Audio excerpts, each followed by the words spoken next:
Good evening. Well, it began on Saturday morning with thousands of rockets being fired into Israel. There were also ground attacks and even paragliders being used to attack a music festival. Something like 10,000 rockets have now been fired into Israel from Gaza.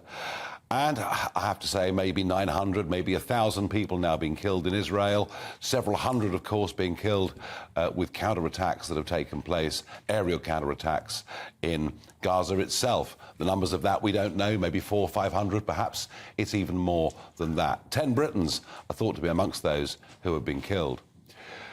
Apart from being slightly shocked with it all, it was the 50th anniversary, of course, of the previous war, the Yom Kippur War that took place. I was stunned at the failure of intelligence. Absolutely stunned that the Americans hadn't picked something up and that the Israelis themselves, who take intelligence very seriously, did not feel something was coming.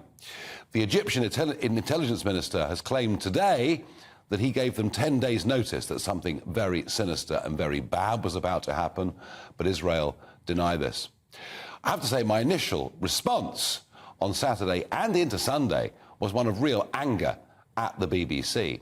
They kept referring to Palestinian militants. That was the word they used, militants, as if somehow they're just political protesters. Well, of course, they're nothing of the kind. They are obscene terrorist mass murderers.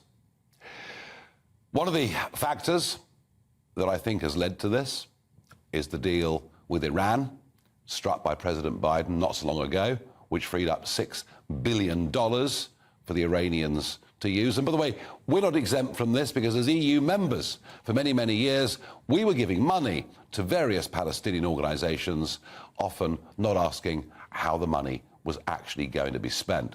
I do believe that weak American leadership has led directly to the war in Ukraine and been at least a contributory factor into what is going on in Israel today.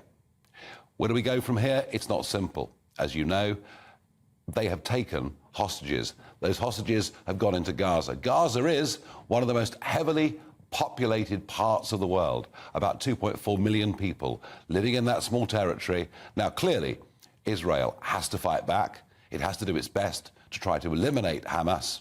The problem is that in doing so, we're likely to see not just the execution of hostages, but possibly very large civilian casualties too. We are in a very, very bad place, but be in no doubt, a sovereign, democratic nation, it may not be perfect by any means, but the sovereign, democratic nation of Israel has been viciously attacked, and we have to stand 100% behind them.